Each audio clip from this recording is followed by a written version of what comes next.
you very much. It is 5:34 and we are reconvening in open session. Please stand for the Pledge of Allegiance.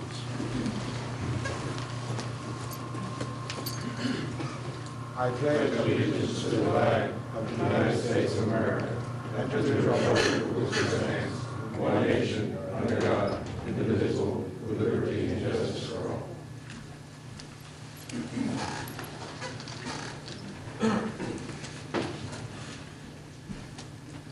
There is no action taken on items during executive session, so we'll go to item number 1.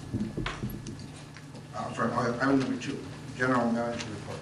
Mr. Chairman, members of the board, you do have a calendar in front of you. One thing I wanted to add, our lobbyists, John O'Donnell, John Montgomery, would like to do a workshop with the board February 1st, which is a Monday at 4 or 5 o'clock. If we can, if that's okay with the board, we'll set that up. Talk about legislative issues and funding, some of the big projects we have here, wastewater treatment plant for Sockless. If that's okay, I'll set that up. We'll do it at the same time we have it here. What time? 5 o'clock, is that all right, or 4? 5 is good. Okay, we'll set that up for first. That'll be here. Financial report?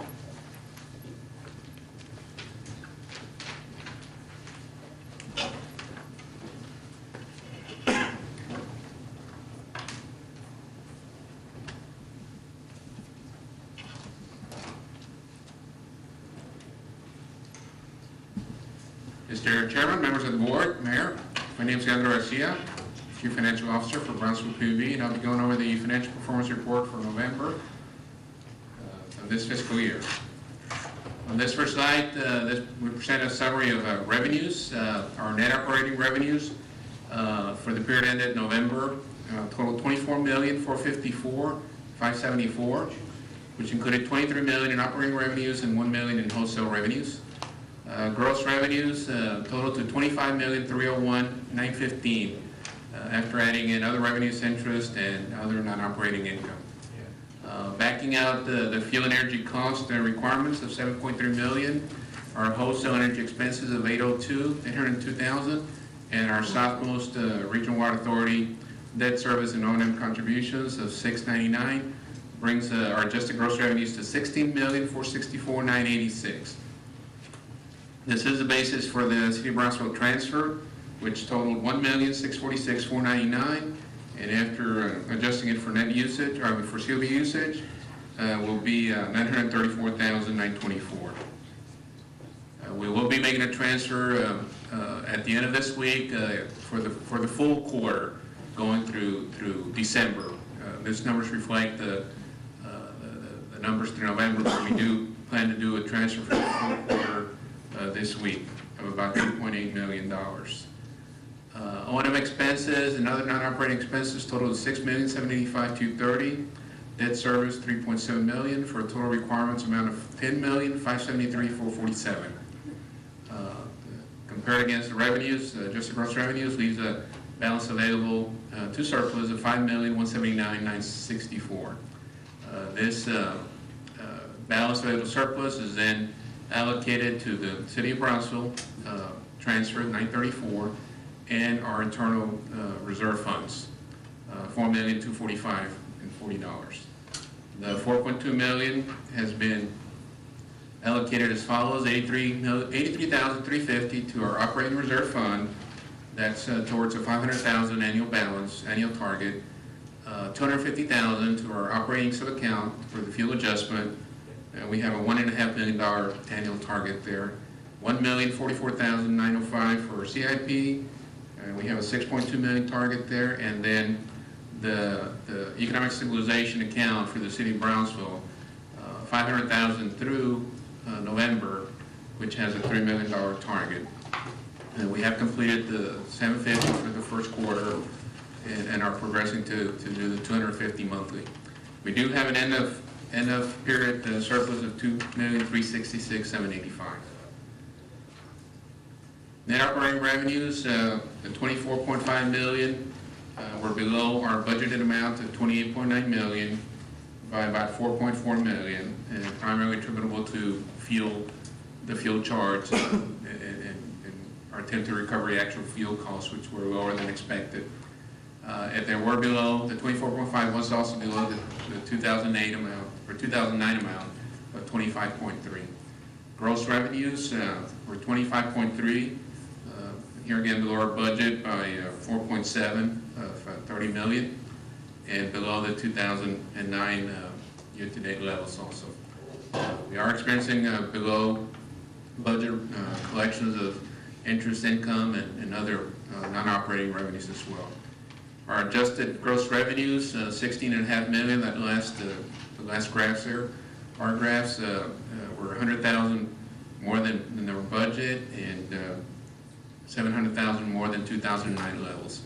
And here again, this is after taking out the fuel revenue requirements. Fuel cost of 7.3 through November, we're 4.3 million below the 11.6 budgeted, and 1.6 million below the 2009 actual levels of 8.9 million. On expenses were also below budget, 6.4 versus 9.6, and 100,000 below 2009 levels. The balance available surplus, as I mentioned, is 5.2 million, of which 4.2 million is retained for our reserves, and 900,000 will be transferred to the city. The electric fund has provided the majority portion of the surplus fund of 4 million. The water and wastewater balances, the AMEP report, are in a positive situation. 470,000 in surplus monies for the water and 640,000 for wastewater, above the budgeted expected levels. Electric sales through November, or for the month of November, were 95 million kWh compared to 94 5-year average and 91 2009 levels. So we are 18,639,465 in kWh ahead of the 2009 levels, or 9.7%. And of course, with the December and January activity, we're expecting an upswing as well with the recent activity weather-wise here in Brownsville. Our water sales were in line with the 5-year average and slightly above the 2009 level, 508,000 versus 488. We are 83,190, or 8.8% above 2009 levels through November. Same thing with wastewater. We are about 7.6% above 2009 levels. Precipitation levels dropped between October and November down to 1.46 inches compared to the 2009 almost 3 inches of precipitation and the 1.75 5-year average. The mean temperatures as well dropped down to 69 compared to the 5-year average. We were at, to 68 and versus the 69 2009 levels. This graph compares our electric utility consumption for the typical 1,000 residential user. We are presenting here the monthly numbers for PUB and other utilities in blue, and then we're also providing you a previous 12-month average in red. As you can see, I don't know if you can see this dotted line, but the actual month of November, we were over the Magic Valley and Dynawatt monthly rates. We were below the other utilities. However, another comparison we're providing here is on the red, the previous 12 months, we are below most of the other local utilities when you do a 12-month average. So we will see fluctuations in other utility rates or monthly rates, but we have managed to maintain very comparable or competitive rates for residentials customers. Magic Valley, what's their secret? Which is they don't generate one. We do expect some credits in the fall, November, December, or October, November. They do return monies to their customers, and they do drop, or they do include credits. So we may see during the rest of the year us being below, but there are several months that because of an action in that month, they will fall below PUBs. So we expect them as well to climb. And like you say, you're right, they do have power purchase contracts. They're not like PUB that generate their own power. We have been able to maintain the fuel factor at 5. We have seen increases in gas prices here recently, so our approach in managing the fuel factor is to try to stay ahead of expected increases in fuel price and maintain a positive balance so that we won't see any spikes with our customers. We do have the fuel sub account, about $5 million on hand to mitigate any such spikes in the upcoming months, but we have set the fuel factor at 5 cents to mitigate expected increases, short-term increases in the natural price. Yeah. Yes. You can also mention that they do include in their base rate the fuel cost. Atlantic Valley does. Yes, they do. And we try to keep it in apples to apples, but sometimes we can't get some of the breakdowns in other utility rates, but they do include a fuel charge. Even more so, they're cheaper than us for that month. What I meant to say by that is that even when there are times when the fuel cost is lower, their base rate continues to collect at a higher level. So they can collect in past that little valley when the prices go down to use whenever the prices do go up. The average overall is a better indicator than the individual month.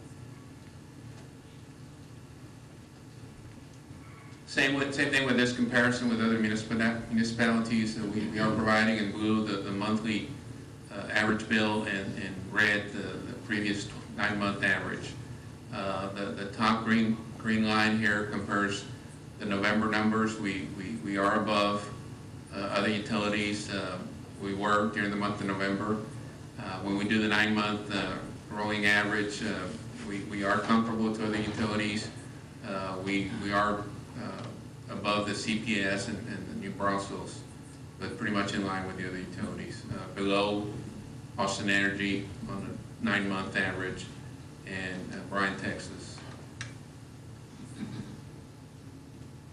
This summary provides our CIP spending activity. We do have a $73,542,250 annual spending plan, and have spent and encumbered $5 million through the month of November.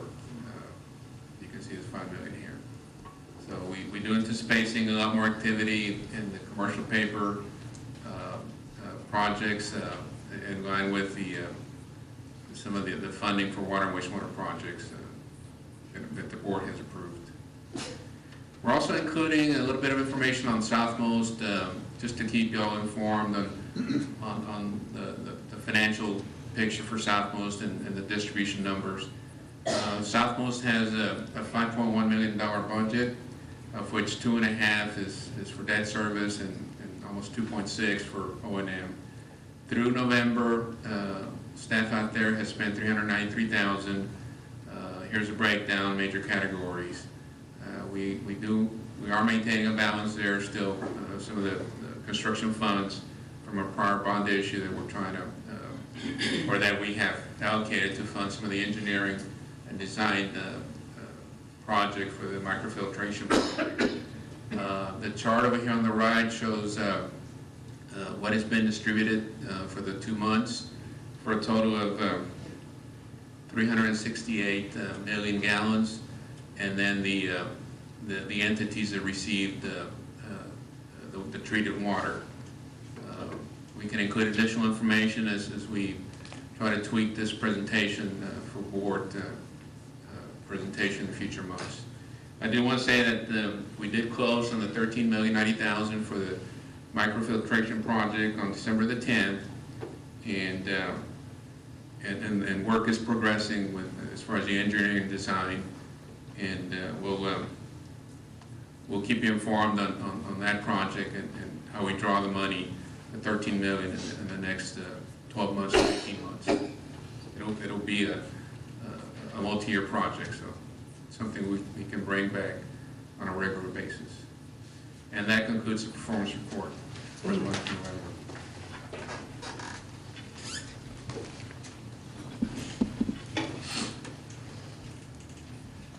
Mr. Chairman, the only other thing I wanted to mention, our offices will be closed on Monday because of our being held.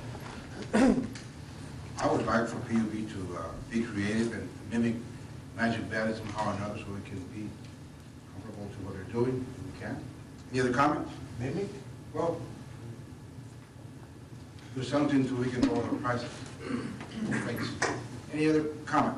On the presentation on the Southwest Regional Water Plant, if we can put an overall picture of how much is coming from other sources, and so we can compare the percentage of how much we're drawing out of that plant compared to other water sources that we have. You can do that. Very good. Anybody else? Item number 3, presentation of a proclamation of the Board of Directors of the Brownsville Public Utilities Board of the City of Brownsville, Texas, recognizing and commending Robert L. Guerra. No, like we did. Proclamation of the Board of Directors of the Brownsville Wait, Public. wait, wait. Chairman, I think the protocol should be where Mr. Guerra is. Who knows who Mr. Guerra is? Who watches TV? Get out there in the center. The chairman gets up there. Go ahead, Ms. Proclamation of the Board of Directors of the Brownsville Public Utilities Board of the City of Brownsville, Texas, recognizing and commending Robert L. Guerra for his unselfish and dedicated service to the Brownsville Public Utilities Board and resolving all matters thereof. Whereas Robert L. Guerra was appointed by the City Commission of the City of Brownsville to serve on the Board of Directors of the Brownsville Public Utilities Board, where he continues to serve since June 20, 2006. And whereas Robert L. Guerra was elected as Board Chairman by the Board of Directors of the Brownsville Public Utilities Board and served as Chairman from January 12, 2009 through December 31, 2009, and elected to serve as President of the Southwest Regional Water Authority. And whereas under Robert L. Guerra's leadership as Chairman of the Board of Directors of the Brownsville Public Utilities Board, received an American Recovery and Reinvestment Act of 2009 grant in the amount of $46 million for wastewater system improvements. The water and wastewater impact fees were revised and adopted, and the Brownsville Public Utilities Board electric bills in 2009 were the lowest in the Rio Grande Valley and one of the lowest in the state of Texas, thereby contributing to the continued growth and financial strength of electric, water, and wastewater utilities in Brownsville. And now therefore be it resolved by the Board of Directors of the Brownsville Public Utilities Board of the City of Brownsville, Texas, that such board recognizes and commends Robert L. Guerra for his unselfish and dedicated service, that this resolution be entered upon the minutes of the Board of Directors of the Brownsville Public Utilities Board this 13th day of January 2010.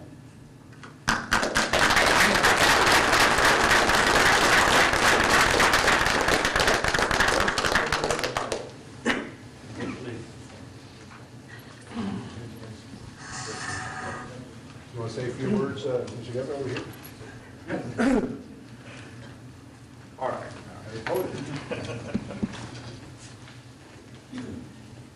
The only thing I could say would be thank you, gentlemen. Without your help and the help of the staff at PUB, Mr. Brusiak and the rest of the staff, none of this would be possible, and none of the future happenings would be possible without your cooperation and assistance. Thank you very much. Well said.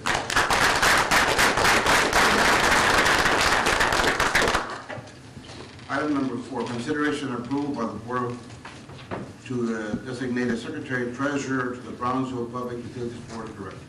Mr. Chair, members of the board, the rules require that the board to designate a secretary treasurer to the board. We need that on tonight. Can I make a nomination? Is it open for nominations? I'll nominate Raymond. Okay. Wilson? We have nomination of Mr. Mendoza. I'll second. We have a first and a second. All in favor, signify by saying aye. Aye. All opposed, motion carries. Congratulations. Thank you very much.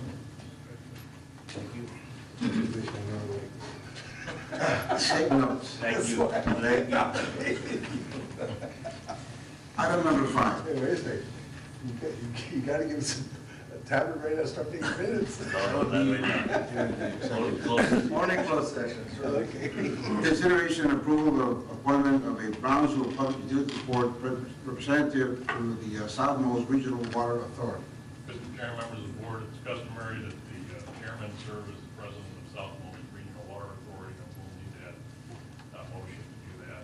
I'll make a motion to appoint Mr. Vasquez as the chairman, as the representative of PUB to the Southmost Regional Water Authority. I'll say Yes, yes. sir.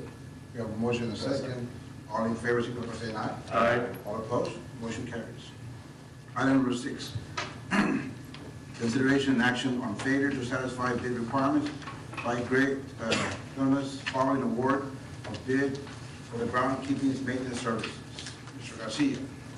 Yes, following the award back in December of the maintenance contract to Great Dynamics, the next step then, based on the procurement process, was to obtain a performance and payment bond. We had cleared up the issues with the bid bond, and we initiated to request a performance and payment bond. Those instruments were due at the end of December, within a specified time frame. The contractor was not able to produce the required performance bonds, so we're back to the board for additional guidance on how to proceed with those services. We're procuring those services. Now, the agenda does provide three actions for the board to consider. The first is to have the vendor forfeit their bid bond, the cashier's check that they presented as a bid bond, and acknowledge their failure to fulfill the performance bond and payment bond requirements. The second is for consideration of then to, based on the sequence of procurement steps available to the board, is to engage the other bidder, the other contractor that submitted a bid. The bid, though, has been reviewed by internal auditor and calculated at $452,760, and that award would be to AG3 contractor. That is an amount of about $154,799 greater than the initial award that the board did. Third option would be to reject all the bids, and then in an effort to facilitate or at least provide relief in the payment and performance bonding requirements is to spec it out as a service contract. If that is the desire of the board, then we would bid it out with a 25% performance bond requirement and then a 100% payment bond requirement. So as I mentioned, the steps have to follow in order: the awarding of the contract, the notice of award to the contractor, the requirement of the payment and performance bond, and now failure to present that. So now we're left with additional action by the board. Mr. Chairman, I left a letter on your desk from the council for the low bidder requesting an extension of time to try and obtain the bid, the bond, and or to amend the bond to allow him to give a monthly bond. So that's on your desk. That's his request. That was not part of the bidding process, and I think it would be inappropriate to do that at this time. This is you all will remember, this is the bid that once it was bid out, they recognized that it was bid out as not a service contract, but a different contract. And the difference is that the way it was bid out under our rules and the way it was bid, you have to have 100% bond for payment and performance. And as you all know, all of the bonding requirements, because of what's going on in the economy, have changed a lot. So that's gotten more expensive than in the past. The service contract, if it's bid out as a service contract, the board can impose whatever bonding requirements they have. The board, the staff feels like we need to have 100% payment, and I would recommend that to the board, because we don't want to be stuck with having somebody leave and not do it, and then having to pay their employees. So we need to have 100% payment bond. But with respect to the performance, you could have no performance bond, but prudent business would require that you have something, and that's why the board is, if you take that route, prudent business practice would require something, and they recommend 25%. So that makes the bonding requirements for the bidders less. Mr. Chairman, I think we all have a responsibility to protect our entity, but also at the same time, I think we have a responsibility to the community to allow the little guy to be part of the process and make it attainable for good entrepreneurs and people who are part of this community to get a fair shot at it. Now, based on this letter that I see here from Mr. Cisneros, here is a good example of Mr. Trevino, who historically has performed very well for PUB, had no complaints. Unfortunately, the requirements have put him at a disadvantage, and he has an excellent history with PUB as far as I know, and nobody's said anything different.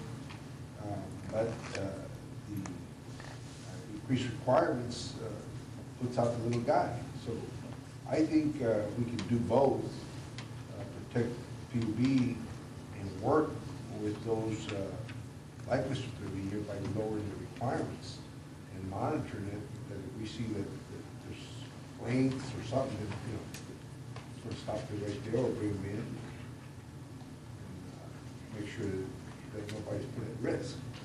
Part of the problem about lowering the requirements is that you lowered it after the bidding's gone out. You'd have to resubmit, lower the requirements and set it out for bids to everybody again. You can't just say, by the way, is this, Mr. Cisneros is on behalf of? Of the low bidder. Mr. Rick Dunamis? Yes. Okay. So, I mean, that's what you'd have to do. If you want to lower the bids, lower the requirements of a personal service contract, I guess we could do that. But I think we'd have to submit it out, set it out for bids for everybody. That's what I would recommend. The problem that I have, Mr. Chairman, is that, we've had this come before us 3 different times. And the first time, the requirements weren't met. And then the second time, yes, the requirements were met, and we gave the bid.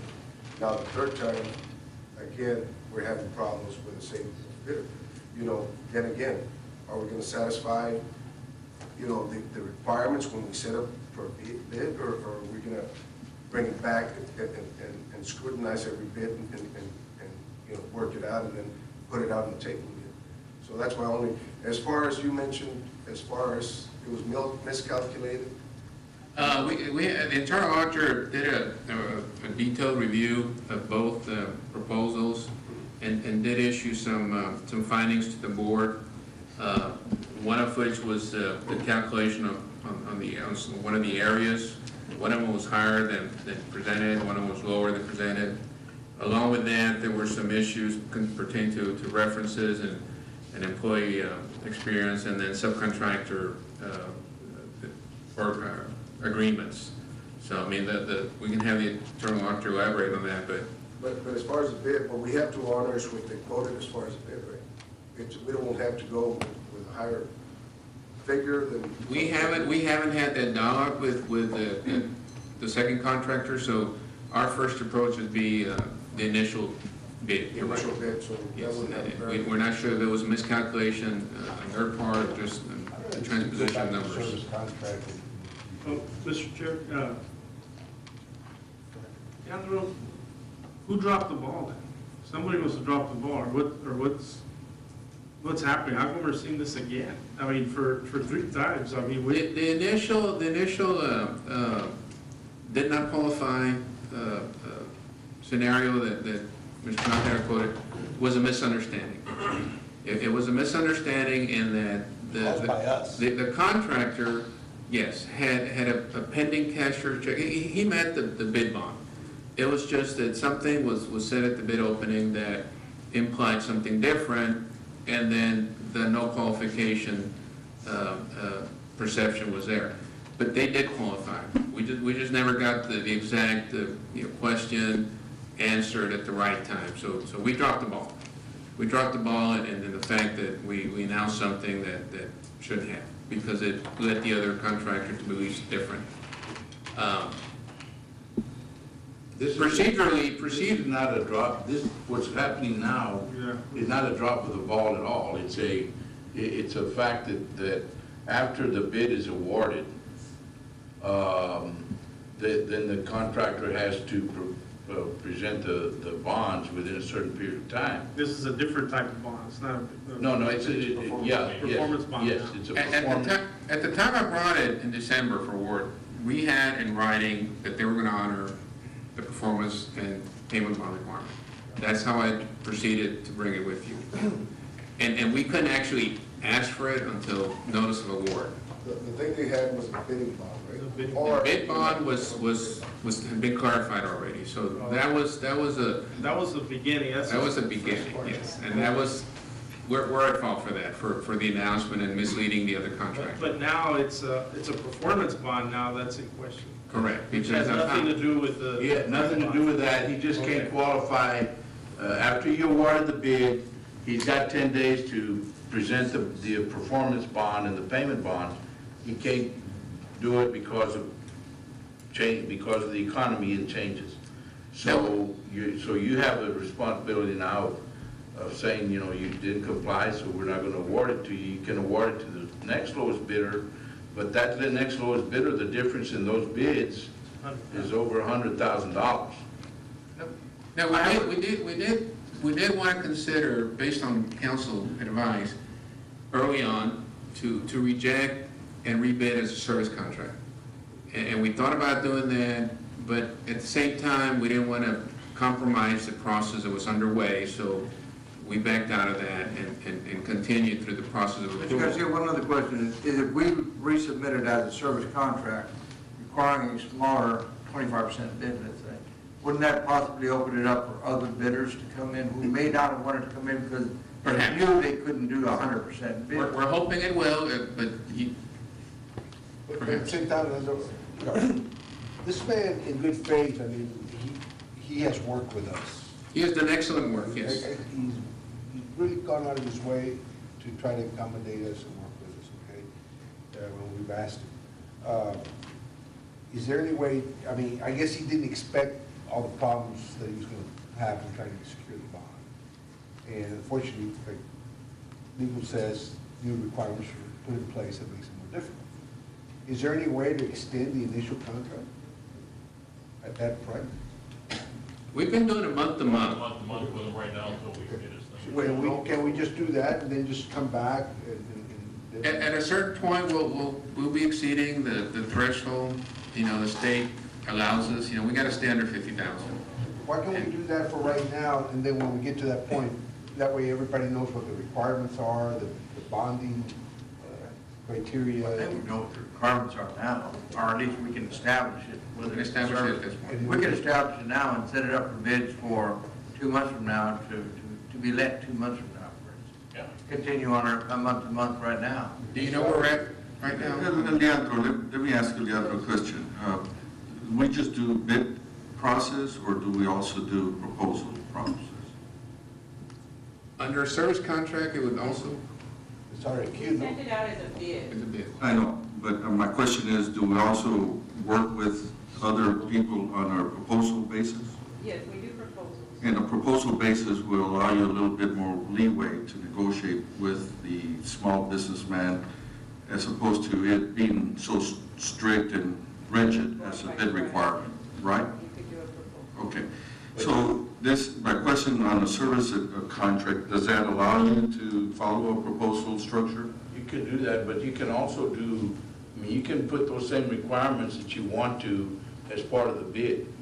In other Okay. words, if you want to do it as service contract and have 100% payment bond requirement, which we would recommend that you do, and a 25% bond for the performance, you can do that as part of the bidding process. So the problem with the proposal is that versus the bidding is that then you get into much more difficult for the board to. The bid allows for. Let me ask another question. On the performance and payment bond, what liabilities do we have based on the service agreement that they're maintaining the grounds, right? They're cutting the grass, right?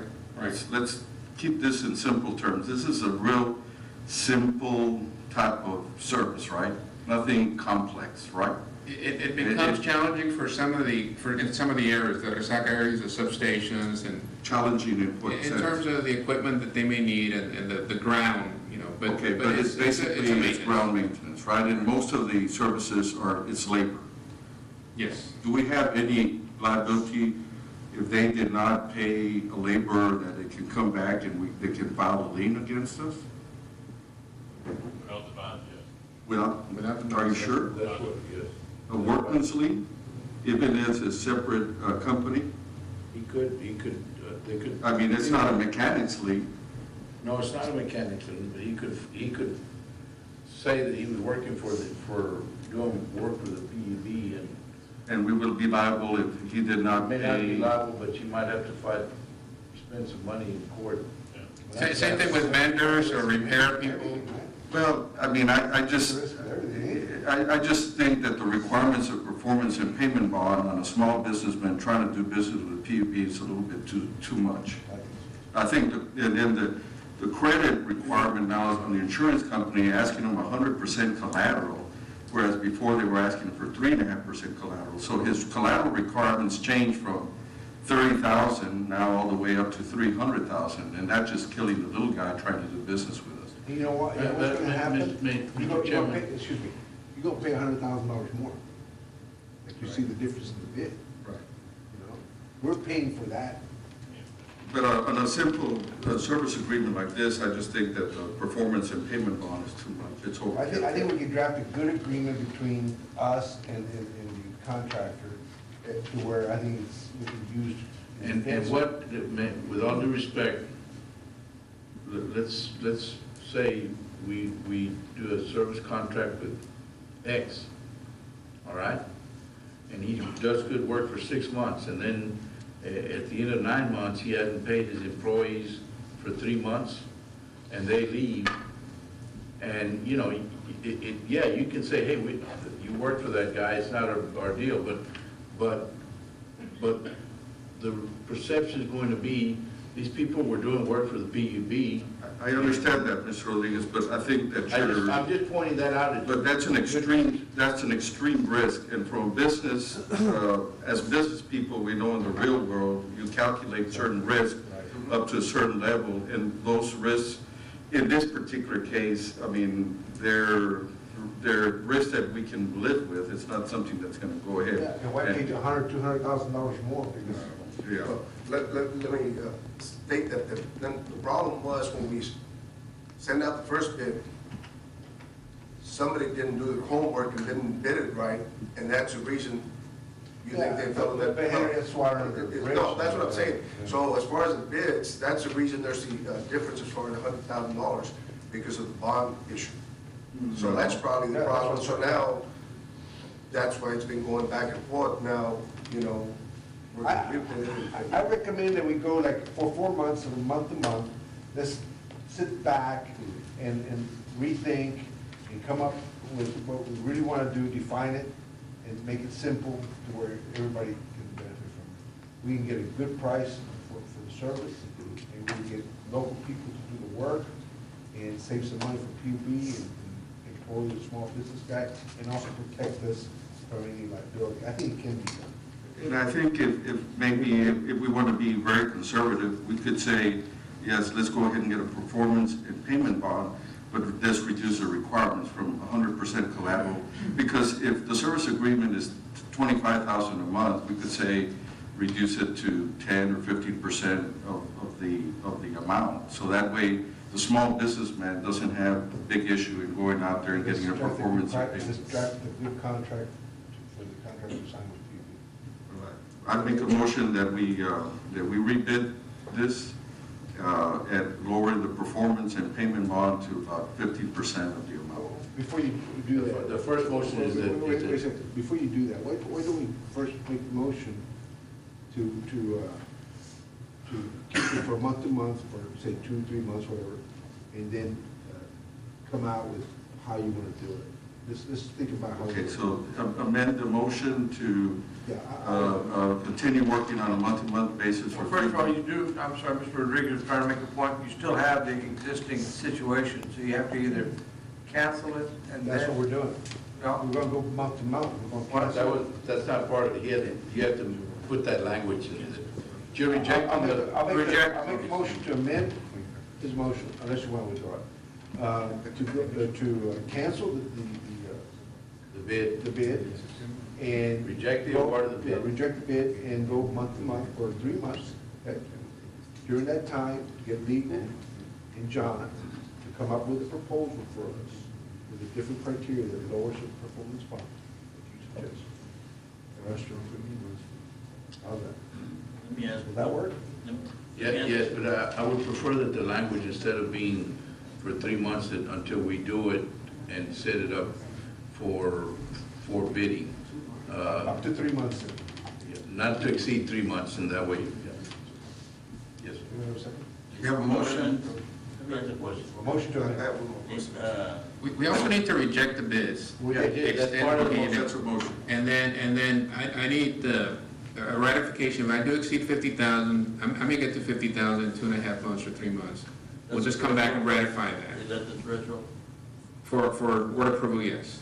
So I'll need to come back and ratify We it. can go up to the threshold. No, It's not to exceed 90 days. So if you're gonna come up more than 50,000 during that 90 days, just bring it to the board. Okay. What about this? As far as right now, we are covered with the performance bonds and all that? No. The company we're No. with? No, we're So not. right now, we're out in the cold, Right. we're not covered. We're on a month-to-month, the whole contract expired, and we, But we were working like that before. So, In other words, just like he said, I mean, those are risks that we take that are calculated. And to the extreme would be the guy. But we could have avoided all this if the bid would have been, followed and done, the first time. We all make mistakes, right? No, I understand. So there's a motion to second. amend. We have a motion to amend. a second. A motion and a no, he's second. amending your motion. Oh. Okay. I don't know if you can do that. The motion was made, you're gonna accept the language, right?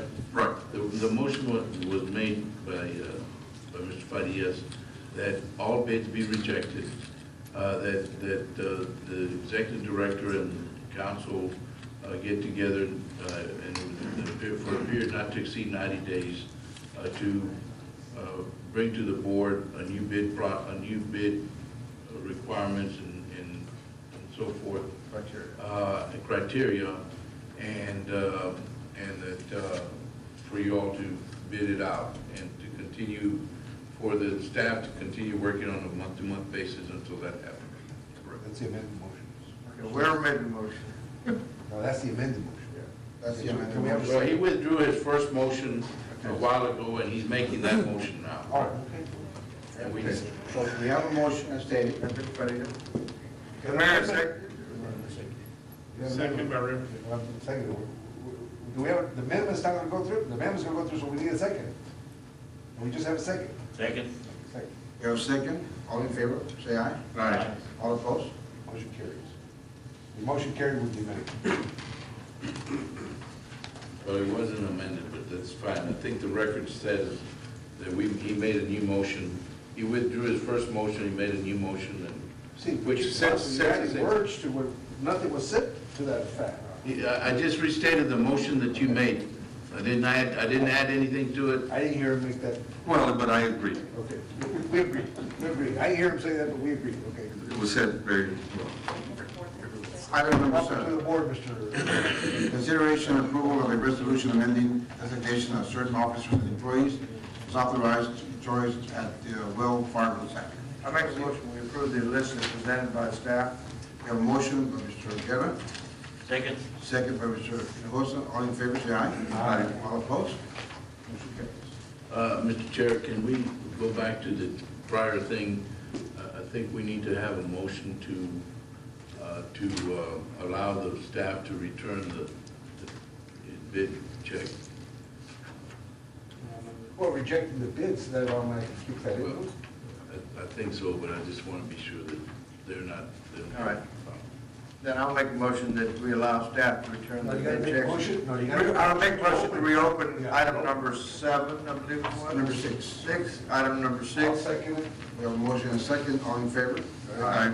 Now I'll make a motion to allow staff to return the spending. No, you gotta make a motion to reopen it. We did. There's an amendment. We did. There's amendment, well, there was an amendment, okay, a new motion, according to Ed, there was a new motion. So I think you're gonna have to reopen his motion. It was just to simply. No, I don't necessarily think we need to reopen that motion. But anyway, my motion is to allow staff to return the bid checks that we Right. received in relation to the bidding process. We have a motion by Mr. Guerra. I'll second it. We have a second by Dr. Morales. All in favor? Aye. All opposed? Motion carries. Item number 8, consideration and approval of an agreement concerning the calculation of the monthly water bill for water service by the Brownsville Public Utilities Board to the Brownsville Navigation District. Mr. Garcia. Yes, we've had an agreement with the B&D, Brownsville Navigation District, dating back to 1993 concerning a water permit 1838. B&D as a wholesale customer of PUB has been receiving, through our distribution lines, water services. And we have, based on the agreement dating back to 1983, have been providing them a credit based on that transaction of that permit with the city, with PUB. With the introduction of water from the Southmost Regional Water Authority and PUB delivering that water through the same distribution system, we have experienced a need, as well as B&D, to clarify the calculation of their bill. And in essence, what this agreement does is it provides, at no charge, wheeling services from Southmost to B&D, to the meter at the navigational district, at no charge through our system. It also provides that we're going to continue the wholesale charge from our other plants, treatment plants, to B&D. But there had been some confusion as to what the credit based on the permit 1838 applied to. So what this agreement does is extends the credit to all deliveries to B&D through our distribution system at their meter.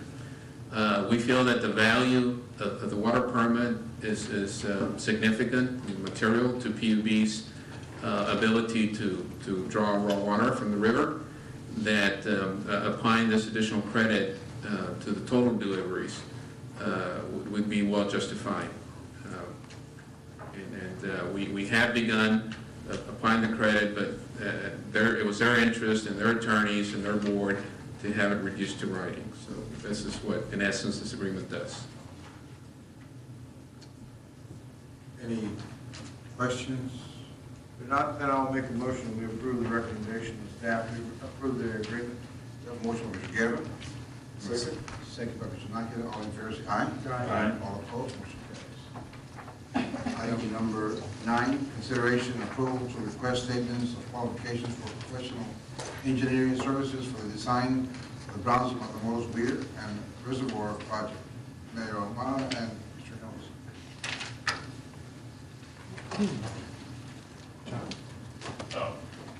Mayor, I would recommend on both 9 and 10, because of the workshop that we have with our Washington people coming up on funding these two projects and a timeline, and we table them till that workshop and discuss them in detail, how we're gonna fund these and what approach we take to design if we can do that. That would give us a couple of weeks to lay out a little better plan and know something out of Washington. That'll be fine with me. I'll make the motion to table Items 9 and 10. 9 and 10. A motion by Dr. Morales to table item 9 and 10. I second. A second, all in favor, say aye. Aye. All opposed? Motion carried.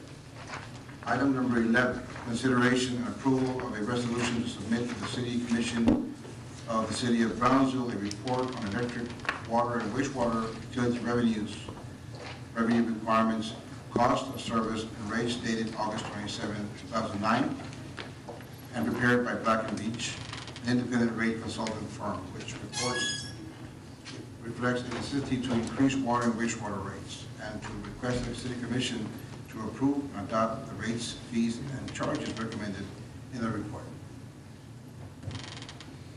Okay, we're going to do the presentation. We have some excerpts from the original presentation dated September 14th, just to give the board a refresher on the rates that were proposed by Black & Veatch. And then we have a handout as well of the time of use. Y'all recall the Black & Veatch report, the results call for rate increase requirements in water and wastewater for the years 2010, 2011, 2012, 2013, and 2014. This was their outlook, their study outlook. The bottom line results were a requirement of 9% for water in 2010, 8% in 2011, 8.25 in 2012, 6% in 2013, and 6.75. On wastewater, 9% in 2010, 1.5 2011, 2012, 6.25, 6% in 2013, and 7%. The original. What does that equal to the average household? We have a graph for that. Overall for 2010 is like $3 and something cents, but we do have the cumulative numbers, which are about $20.42, assuming all implementation in 2014. But for 2010 alone, it would be $3.67. Now, the original plan was for an implementation of January 1, and based on the deferred option during the fall, we are at this time just targeting an April 1 if the board desires to proceed through the commission process effective April 1 or whatever other alternate date the board wishes. We could postpone it even further. But at this point, April 1 would give us ample time to internally do our programming and our testing and everything. What happens if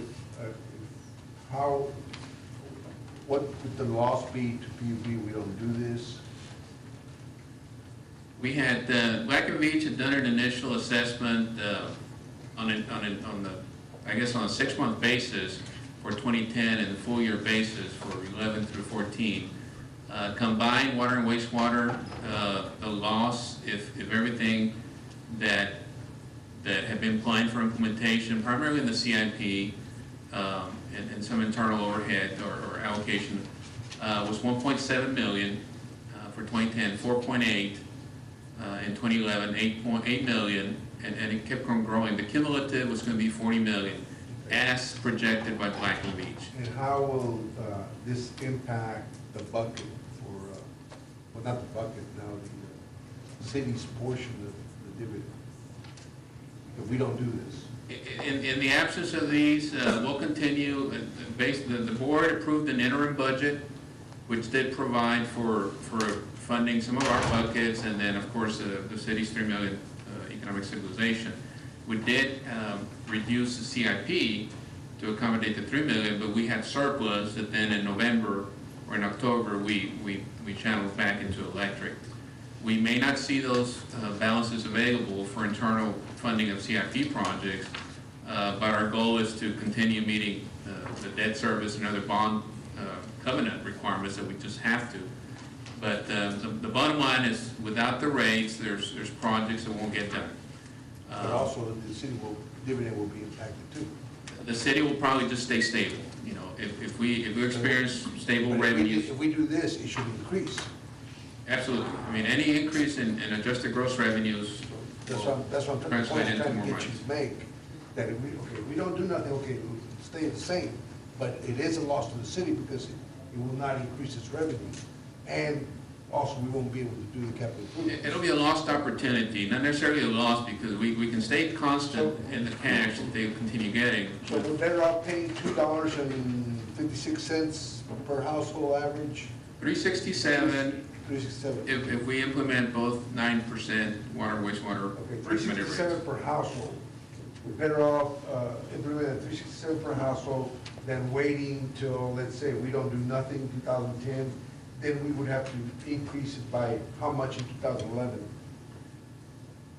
It would just compound, and that was one of the recommendations that So eventually. to avoid higher, larger one-time increases in the future, Black and Beach at least recommended, the second bullet from the bottom, at least 2010 to 2012 rate recommendations, but of course the multi-year plan was favored for clarity to customers, the city, and PUB.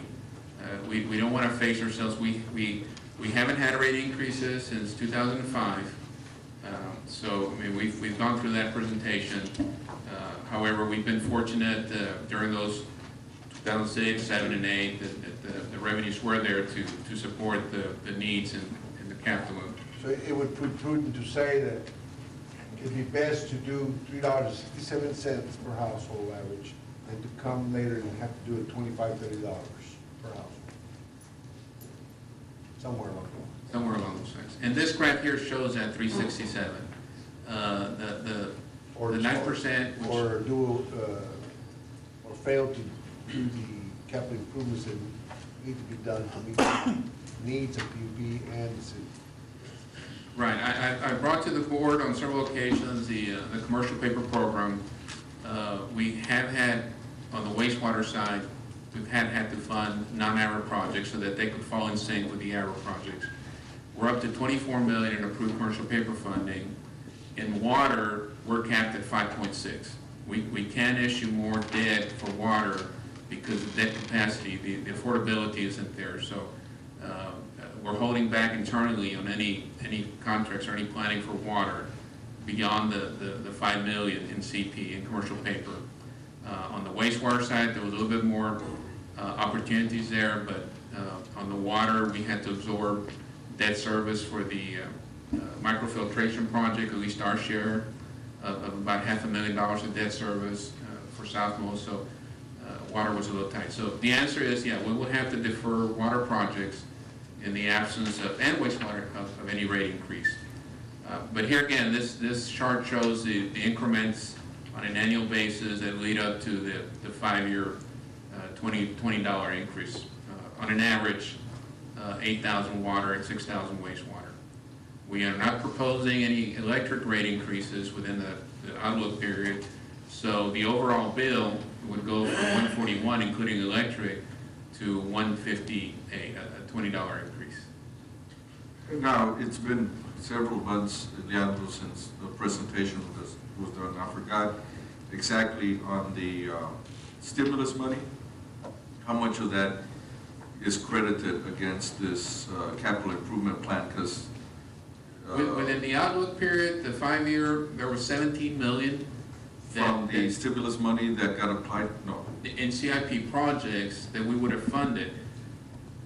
Since we were awarded the stimulus, we took out 17 million. Okay. Primarily wastewater. Had we left it in there, our wastewater rate increase would have been higher. Right, so out of the 46 million, 17 million Was within the was a 5-year. 5-year range, therefore that, instead of it being higher, it lowered it, our rates in that particular. The balance of the 46 fell outside, beyond the 5 years, so that was a benefit as well, but it didn't affect this rate study. How much did the study cost us? Excuse me? How much did the study cost us? How much did the study cost? 160,000. Just so people know, you pay for your studies, and we're not gonna abide by them unless there's a good reason not to. What impact do the impact fees have in this? The impact fees, we're earmarked to do the growth-related projects.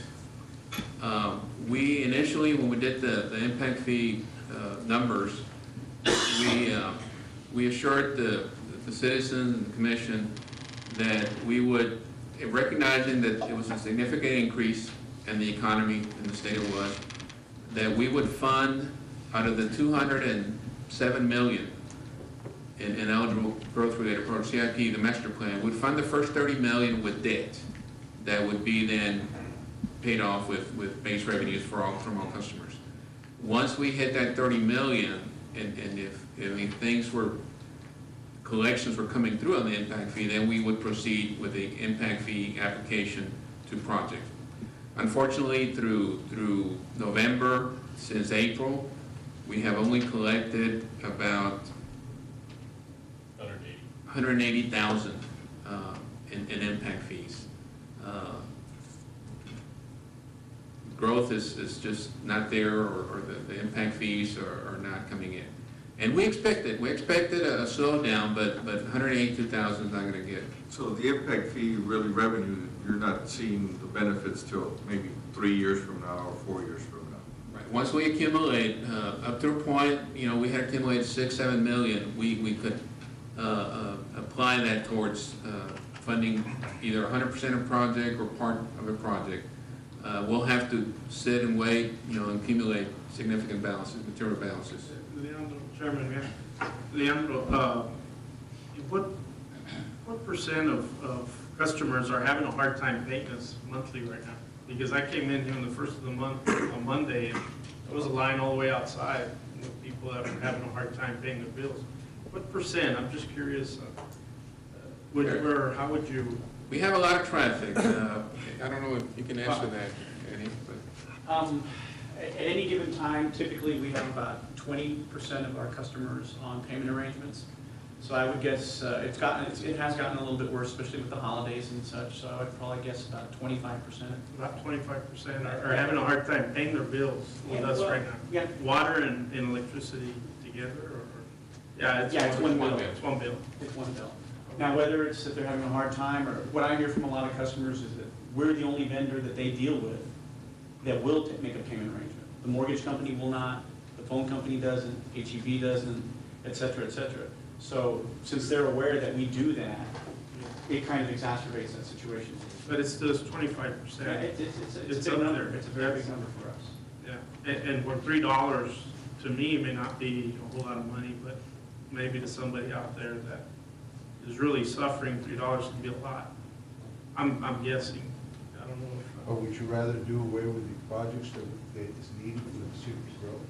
No, I'm just commenting. No, I mean, $3 is, even during the best of years, we've had people here. Oh, yes. Making arrangements. Yes, sir.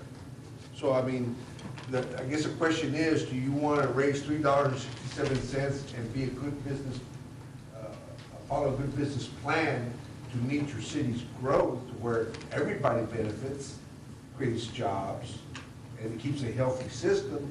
Or do you want to wait till you break the system and you have to raise it $40 at one time? Well, that's a simple, are we hurting, John? Is PUB hurting right now? No. We're balanced. Even though we're subsidizing water, we're balanced. Our debt The capacity reality is pay me now or pay me later.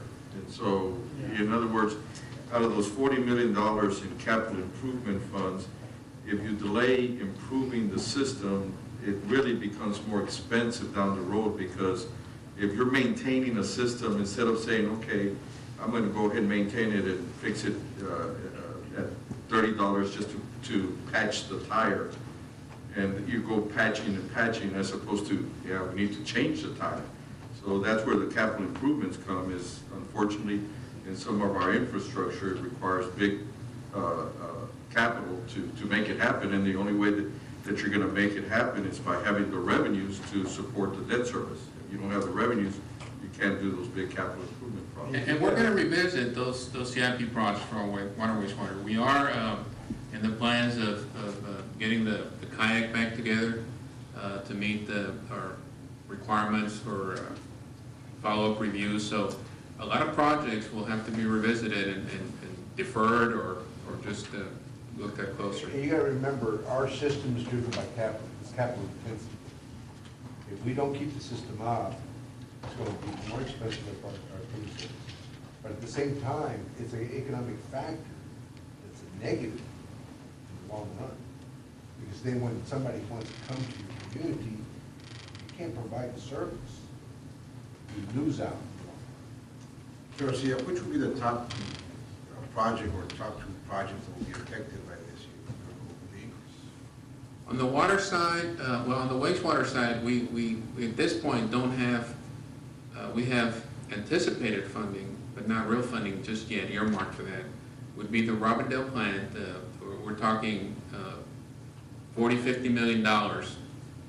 If there were grants out there, that'd be great. If we have to borrow, it's the debt capacity, that us having to pay it back either to the state or to the federal government, whatever. That's what hurts us, is being able to meet the bond covenants and coverage requirements for additional debt service. On the water, there are some projects that are growth related. Impact fee projects. Impact fee projects. Impact fees, we've got to make up the difference in rates is what when we adopted that impact fee study.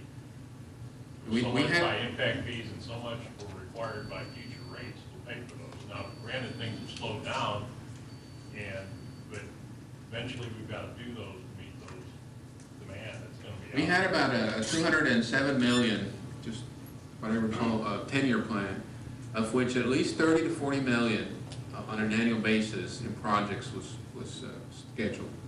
Yeah, So- we also have a lot of AC water line replacement projects that need to get done. So we got over 1 million linear feet of AC water lines, and those water lines, well, is where you get a lot of leaks. So those are the projects that will be affected. And those will cover with the stimulus? No, the stimulus only covered the wastewater. That's on the water side. And you mentioned anticipated funding from grants, is that what you mean? Or What I'm saying is we would love grants, we don't have to pay them back, but at this point, for Robindale, for example, if we based on future discussion of available sources, we would have to run the numbers again to see how any payback requirements would fit into the monthly revenue stream. What do you recommend, John? I think this board needs to, address the study. Either we accept the study or we not. And I know the commission is the one that approves it. We don't. The board doesn't.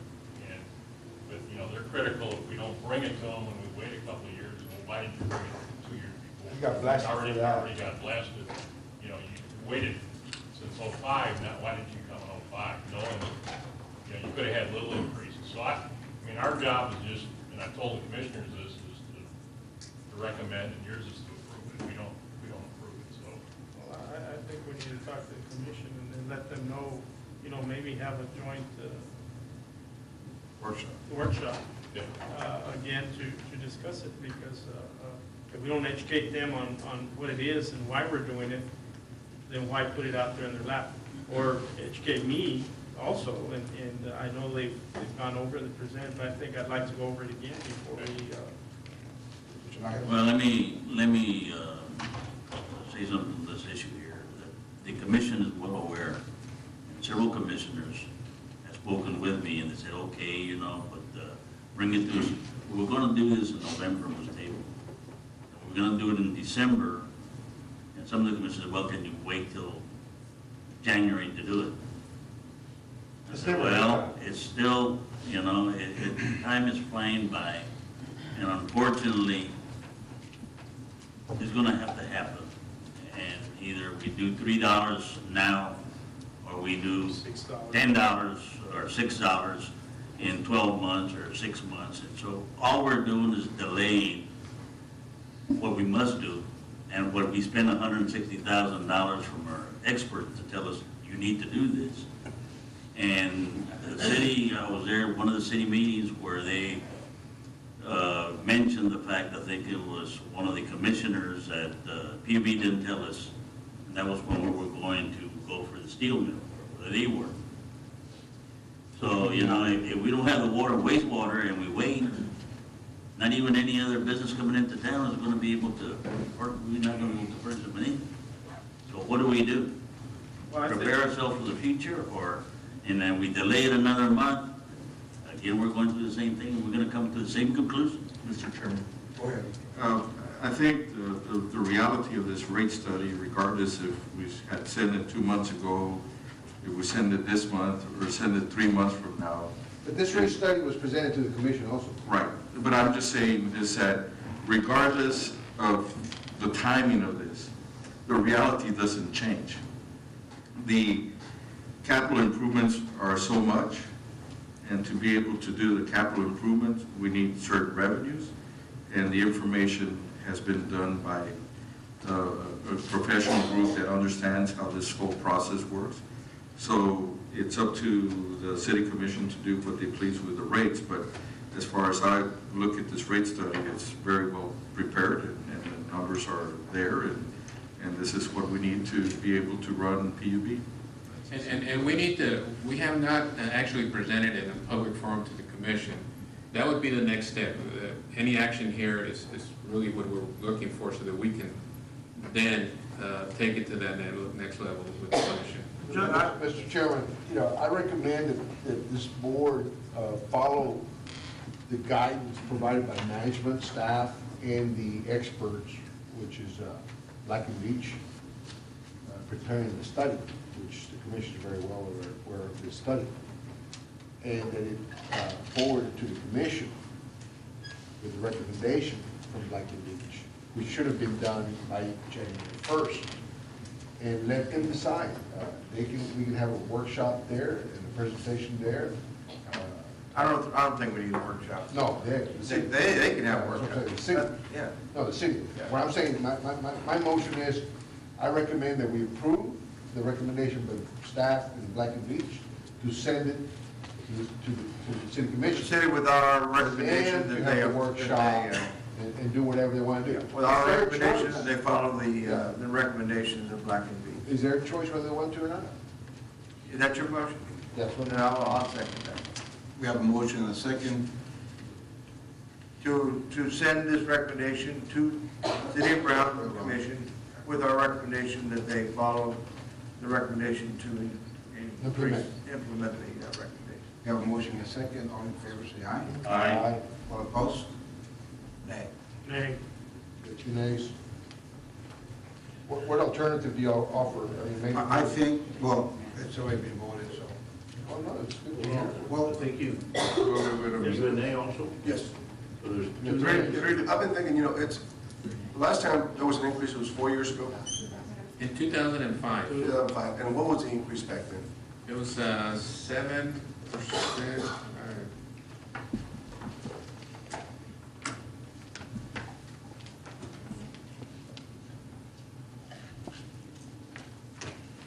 Was it 6 or 7? In 2005, it was 5% electric. Well, okay, in 2006, that was the last one. 5.5% electric, 8% water, 5% wastewater. And then since we adjusted the block rates in 07 for wastewater and water, and saw some revenue decreases based on the conservation approach. And then, of course, we also adjusted the customer service for electric, so. But the thing is, in that rate study, there was rate adjustments every year, and it was only adjusted 1 year, right? We had 2007, 8, and 9, well, 2007 and 8 adjustments that the consultant also was recommending. For electric, they were recommending a 5% in But 07. the question is, out of all the rate adjustments that were proposed for the 5 years, only 1 year was done. That's right. 2006. That was my question, so. And there was a study back then also? Yes, the same consultant. So there, again, the cumulative effect. We didn't follow it. Yeah. We didn't follow So- it. That got us in trouble. But we're blessed that we got the stimulus money. but now, but that doesn't happen Every day. once in a blue moon. And that's why they're recommending at least the rates for the 3 years, 10, 11, and 12, here in the second to last bullet. The optimum, of course, would be the every year up front, but, you know, at least have some type of preliminary, so for planning purposes, for clarity on the 10 through 12. Okay, thank you. The motion passed. Our attention. Did the motion pass, or? Yes, It was a 4 to 3, but was it 3 attention or 3 nays? Nay. I say nay. Item number 12, consideration and approval of a resolution to submit to the City Commission of the City of Brownsville a report on electric rate design modification dated August 27, 2009, and prepared by Black & Beach, an independent rate consulting firm, which report reflects a need for implementation of optional time of use rates for the general service demand and general service large demand customer classes and net metering policy, and to request the City Commission to approve and adopt the rate design recommended in the report. The Black & Beach did look at the application or implementation of a time of use rate, which would be something a commercial enterprise would apply for, would subscribe to. What this means is it would be shifting their load from peak hours during the day to during the night, off-peak time. And they would get, we do have a handout that was passed on, they would get a favorable rate, a lower rate. This would not affect commercial or customers across the board, only those wishing to switch operations to off-peak. So this is part of the study.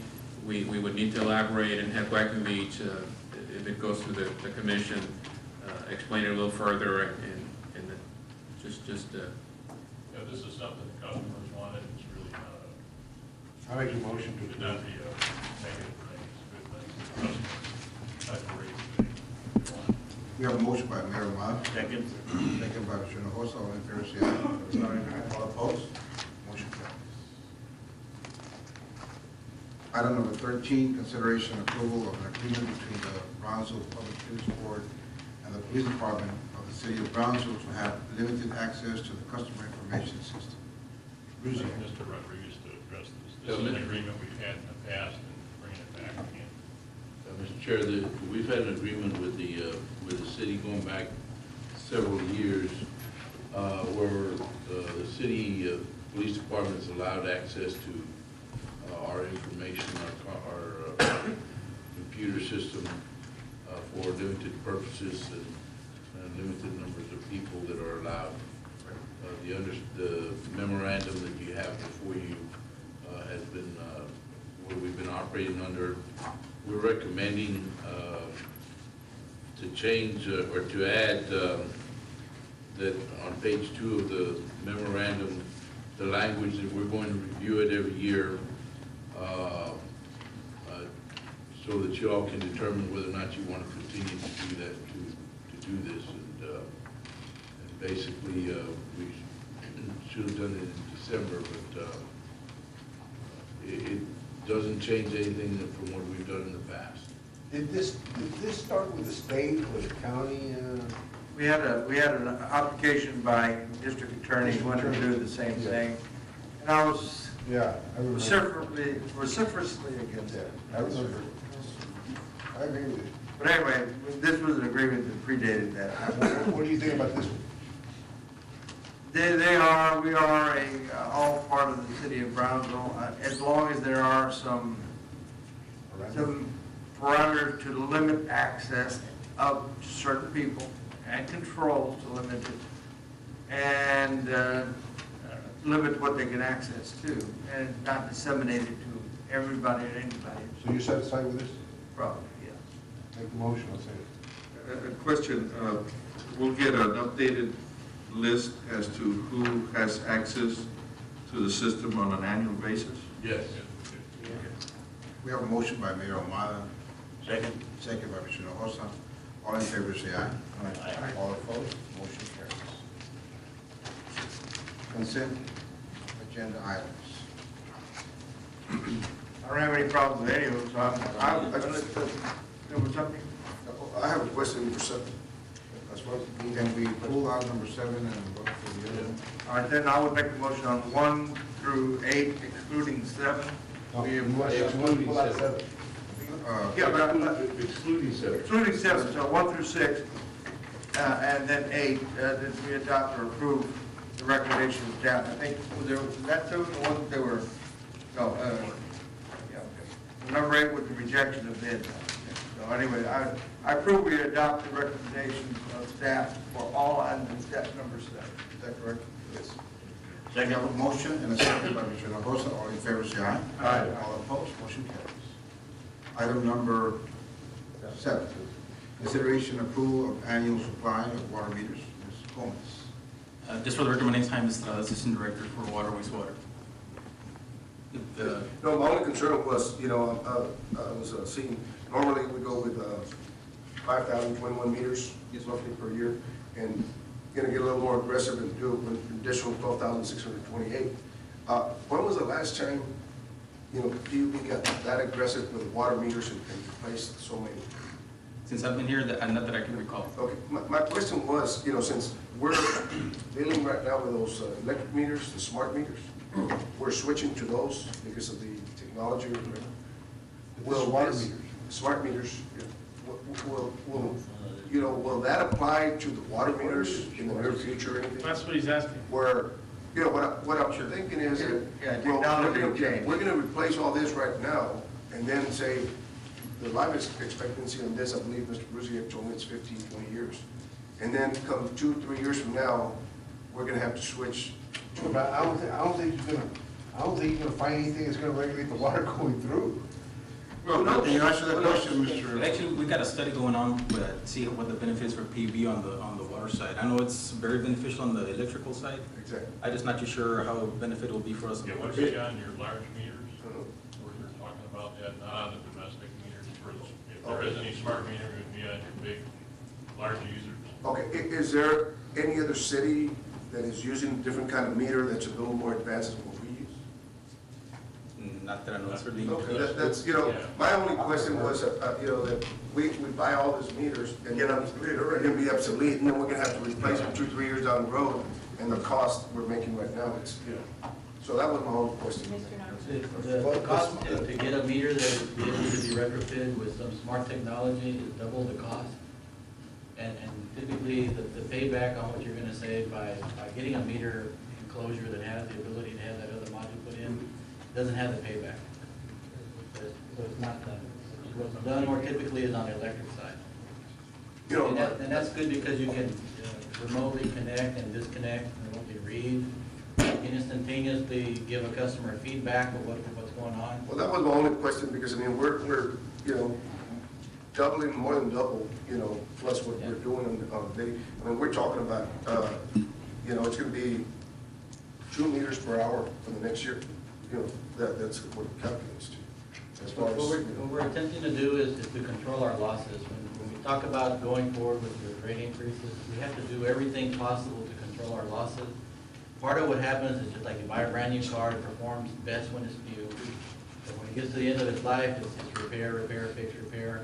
The same thing happens with these meters. The outside enclosure is good. The guts are the mechanical wheels and stuff that turns on the inside. And I guarantee you, I could probably speak with 100% certainty, they never speed up. They always slow down. Current gets in there, they get loose, water passes through and doesn't get metered. And as a result, your losses, even though we've been on what would be a normal pattern for replacement, our losses have not decreased. that's a good point. Maybe we won't have to raise the rates, and we're gonna replace the meters, and they're gonna be. We're gonna do everything we can to try to change out the meters so that we can make a change in that. That's the question we're gonna get at the commission. What are you gonna try to do with the commission? The other thing, We have to do that. Henry, the other thing is that we're behind. Actually, we're behind in the replacement. No, We're behind. but you can see the difference as far as. I understand, but it's because before you got here, or most of you got here, we didn't have the money to go do this stuff. Right? We were putting it off. And now that we can do it, we need to do it. but we're Well, not. you know, my only question, like I said, is just as long as we're not gonna replace them, then My 2 years concern down the is- road, we're gonna replace them. My concern is this, is that sometimes we're servicing dual areas, like for instance, El Jardín has a meter and we have a meter. And if you go there, you don't know who's whose. Is there any way we can put a stamp serial number on our meter or something?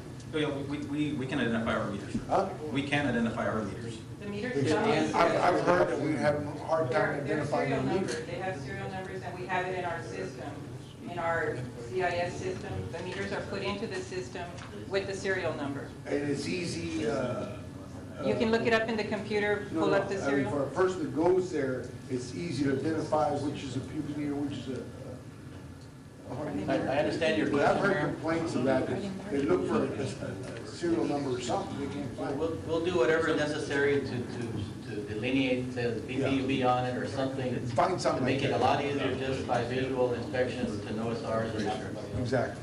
If you could do that, that would make. Yes, ma'am. You have a Soldier want to comment? say something here. I just wanted to tell you that we're not committed to buying all those meters. Oh. And we don't get them all at one time. We get them in shipments and we pay them as we get them. And we put in our bid specs that we have the right to increase or decrease quantities as needed. So if we don't need to buy them, we won't have to buy all of them. Do we have a motion? Let me make the motion, I'll make the motion based on what you just said, that you will find a way to We will find a way. put something that's readable that identifies a PUB meter, okay? I'll make a motion to approve purchase amount, quantity. We have a motion by Mayor Ahmad. Second. Second by Mr. Guerra. All We'll bring you a sample next month. Thank in you. favor? Aye. All opposed? Motion carries. Any public comment? Dr. Morales has an announcement, so before we close. Oh, no, I just want to invite everybody, since I know we're on TV, to Taste La Frontera on Monday, which is Mr. Amigo event pertaining to the Char Days festivities. It's January the 18th. It's from 6 to 9. So I just wanted to let everybody know. Thank you. Thank you very much. I make a motion, we adjourn. We have a motion to adjourn. Second. All in favor, say aye. Aye. All opposed?